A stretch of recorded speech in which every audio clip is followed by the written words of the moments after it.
Non,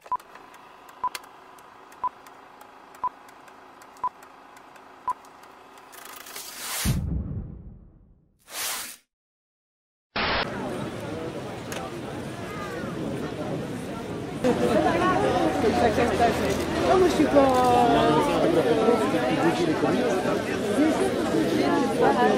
Oui, oui, non, j'entends bien, mais la gauche, quoi.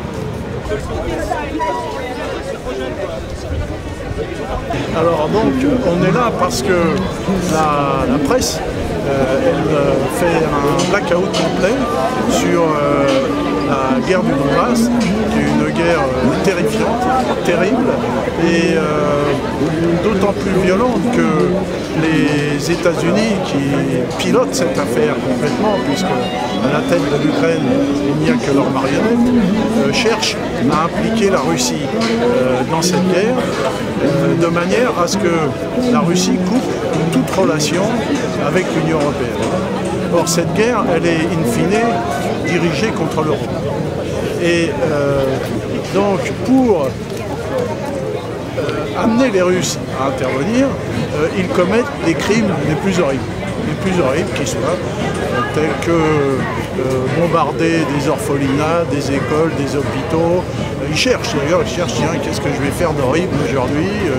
Ils coupent les oreilles des prisonniers. Enfin, on est dans l'horreur absolue. Et il faut absolument briser le mur du silence.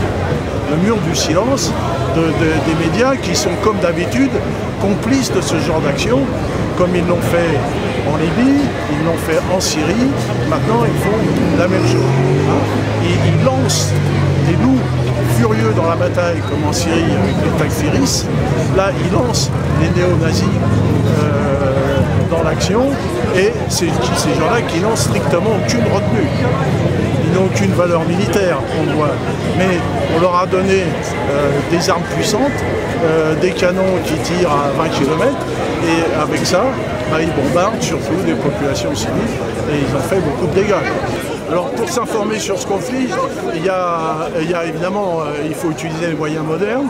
Moi j'utilise Twitter et je fais le suivi des journalistes sur place, qu'ils soient de Russia Today ou d'autres, qui sont sur place et qui tweetent, qui donnent des informations. Je prends Russia Today aussi, qui a beaucoup de moyens sur place. C'est comme Life News aussi, les journalistes russes. Et puis, au travers de l'Internet, il y a des sites de gens de Slaviance. Par exemple, Slaviance, ils ont un site qui s'appelle South Front, dans lequel tous les jours, ils font un communiqué le matin et le soir sur ce qui se passe autour de Slaviance. Voilà. Puis il y a le site internet, le site de Strelkov aussi. Bonjour. Malheureusement, on peut déjà dire que notre meeting, même s'il est couvert par les médias, même si on est nombreux, malheureusement, ce ne sera sûrement pas le dernier sur ce sujet. Alors, l'appel du Rassemblement contre la guerre en Ukraine, Paris, place de la République, 22 juin 2014. La guerre en Ukraine continue. La population civile de l'Ukraine de l'Est en paie le principal tribut. Les morts se comptent désormais par centaines. Des dizaines de milliers de personnes ont été contraintes à quitter leur maison. Les infrastructures des villes assiégées sont systématiquement détruites lors des combats par les tirs d'artillerie et les frappes aériennes. Chaque nouveau jour de guerre rajoute de nouveaux noms à la liste de morts. Chaque nouveau jour de guerre attise la haine. Nous faisons face à une nouvelle catastrophe humanitaire en Europe. L'Europe est à nouveau confrontée à des crimes de guerre. Les zones où la violence armée s'exerce s'étendent. L'ultranationalisme est exacerbé. La propagation des armes est massive, que ce soit des armes légères ou des missiles solaires. Cela ne peut conduire qu'à une extension du terrorisme dans toute la région. Tous ces facteurs font planer la menace d'une intensification de la guerre. Devant ce drame, nous considérons que les peuples de Russie, d'Ukraine et des autres pays d'Europe doivent se prononcer pour une sortie immédiate de la crise, une sortie pacifique privilégiant le dialogue et non pas les armes. Telle est la motivation principale de notre rassemblement. Il se tiendra un jour symbolique pour tous les habitants de l'espace post-soviétique, le 22 juin, le jour de deuil, car jour du lancement de l'offensive nazie Barbarossa, à savoir l'invasion de l'URSS en 1941. Et cette nouvelle phase de la Deuxième Guerre mondiale entraîna la mort de 27 millions de soviétiques. Nous considérons indispensable de soutenir les forces politiques et sociales qui agissent aujourd'hui en Ukraine en faveur de l'arrêt des hostilités. Nous voulons appeler la société civile française et européenne à leur assurer tout le soutien nécessaire dans cette tâche. Nous voulons exiger du gouvernement français, des autres pays européens, des États-Unis, de se prononcer pour une solution pacifique à la crise, en appelant à l'arrêt immédiat des combats.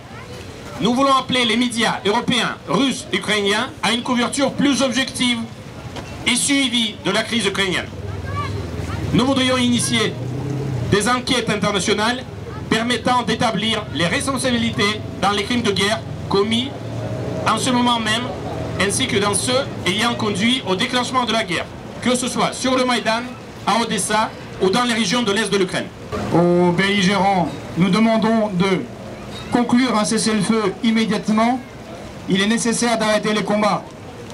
Et avant tout, d'exiger l'arrêt des frappes aériennes et des tirs d'artillerie aveugles contre les villes et les villages de l'Est de l'Ukraine.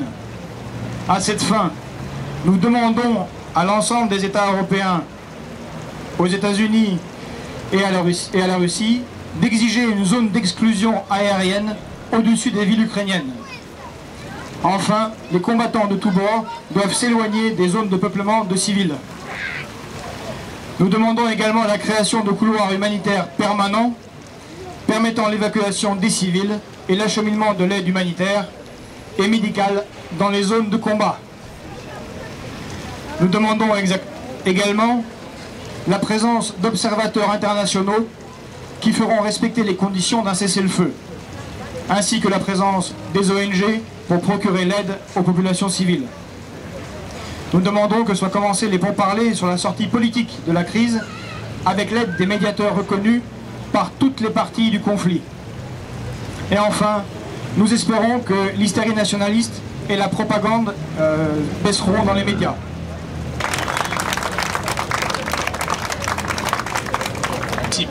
Laissez vos coordonnées, laissez votre mail et prenez nos... Et l'interface russe et l'interface ukrainienne dans une colonie pour...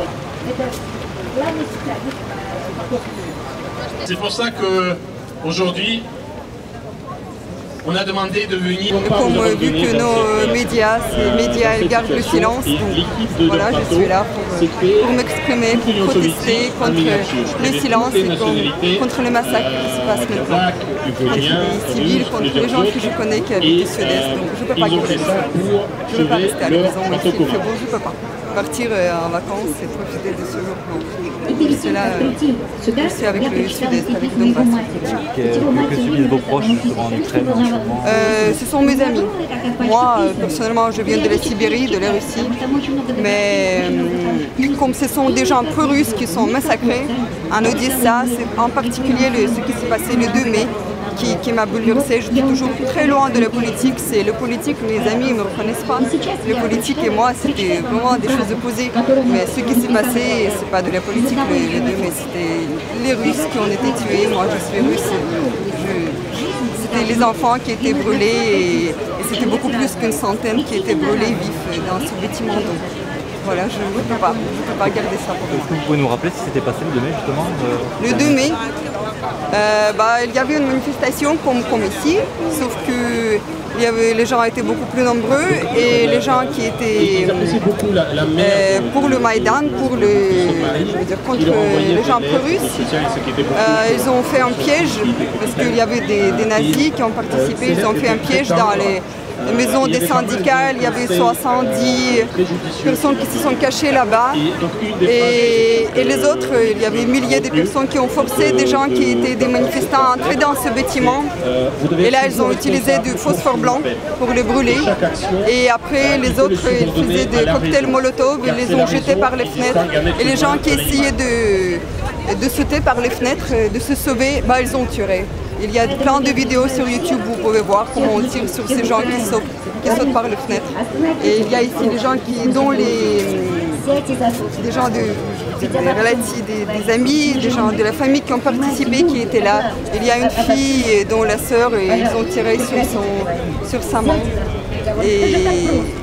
Et des gens qui ont entendu le témoignage qu'il y avait beaucoup d'enfants dans ce bâtiment. Parce que même les mamans qui se sont promenées avec des poussettes pas loin, ils ont essayé de se sauver en se cachant de ce bâtiment, bah, ils étaient brûlés. Voilà, donc est-ce que les Français en sont au courant? Est-ce que quelqu'un le sait? Est-ce qu'il y avait quelque chose? Madame Licotte, il termine son intervention. Justement, vous résidez en France. Comment vous interprétez la position du gouvernement français par rapport à l'Ukraine? C'est surtout la politique qui est dictée par les États-Unis. La France, à mon avis, il essaie de garder la neutralité, mais en même temps, il est plus sur le côté des États-Unis. Donc les médias, je ne sais pas, s'ils ont une interdiction, je ne sais pas. Il n'y a rien. Donc moi, heureusement que je parle russe, donc j'ai un accès à plus de sources. Et surtout que je ramasse des témoignages des gens qui habitent là ou dont les familles habitent là. Donc j'ai des témoignages directs sans passer par la presse. Est-ce que vous attendez quelque chose de l'élection du nouveau président ukrainien et comment ressentent vos proches en Ukraine? Je n'attendais rien du tout parce que c'est un oligarque. Il a son chaîne de télé. Et les autres candidats ils étaient menacés. Il y a plein de candidats qui ont retiré leur candidature juste quelques jours avant les élections. Et lui, il avait sa chaîne de télé sur laquelle il faisait les pubs de lui-même. Qu'est-ce que j'attendais rien du tout.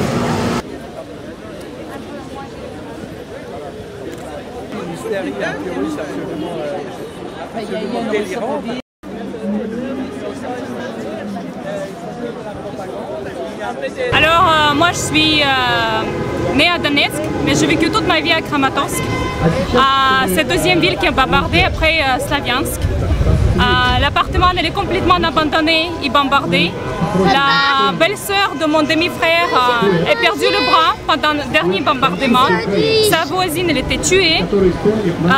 Les maisons où mon frère habitait pendant les dernières 5 années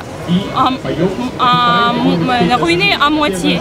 Donc toute ma famille a abandonné Kramatorsk aujourd'hui. Ils vivent toutes les 4 dans 30 mètres carrés à Donetsk en espérant que ce ne sera pas bombardé à Donetsk.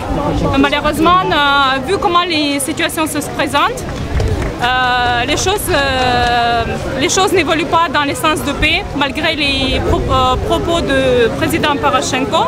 C'est juste, ils ont cessé le feu, mais ils ne veulent pas arrêter le feu, ils veulent nous tuer. Donc, nous sommes ici juste pour demander, laissez-nous vivre, on veut vivre en paix.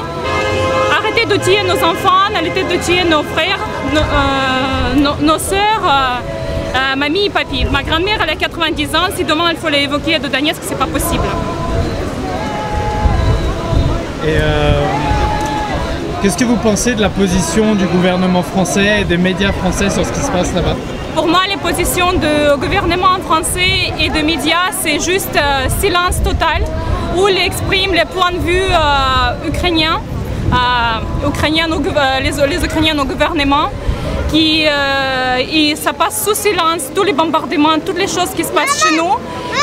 Ils nous traitent de terroristes, nous ne sommes pas des terroristes. On a vécu en paix, ils sont venus, ils ont envoyé les bombes sur nos têtes, sur nos terres et sur nos maisons. Il y a milliers de jeunes, maintenant ce sera plutôt des millions, qui ont perdu tout. Parce que chez nous, tu as appartement et voiture, tu n'as plus rien. Et ils ont tout perdu. Et ici, c'est vraiment un silence. Il faut juste... vous voulez exprimer, mais exprimez 2 points de vue, s'il vous plaît. Nous ne sommes pas des terroristes. Nous, on veut vivre en paix.